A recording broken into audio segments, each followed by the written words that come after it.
Hi guys, today's video.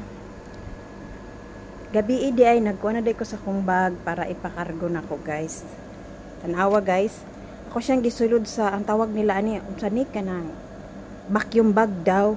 Isulod na ko akong mga habol nga baga para nga isud na ko siya sa karton kay magpakargo ko guys kay doon na ba ko katuig dire sin kung ganahan na ta mo magbakasyon di una na tay daghan dadonon muna guys. Uy, di man mo back. Di man mo back akong camera guys. Gano'n man eh.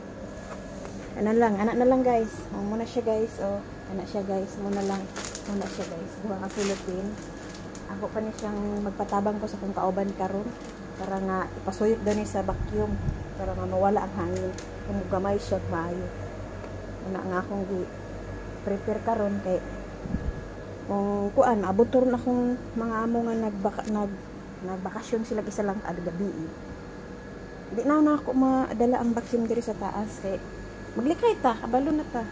Muna nga karon mawa na to trabaho akong kauban isa.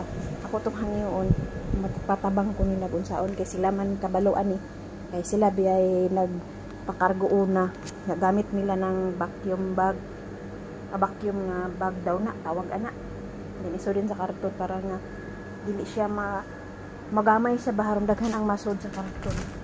Ano siya? Sayang man gud kayo guys. Mahal na ba ini sa Pilipinas ay nani nga habol. May nani sa pangtugnaw sa Pilipinas. Di man siya magamit diri kay daghan man. Na mga inaani na ko upat ka book di ang tulo ka book akong ipakargo nagpabiling isa. Kana mga kan po na hinatag na nila sa amo.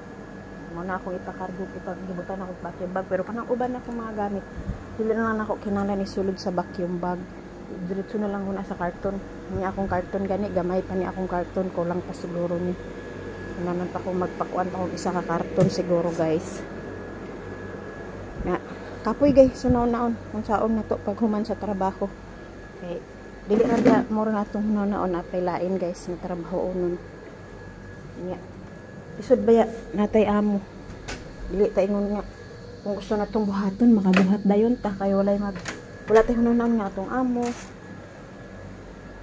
na magkuan manawag muna lang guys mao lang to guys akong ikasulti guys ika-share sa akong gibuhat gabi sige bye bye guys God bless.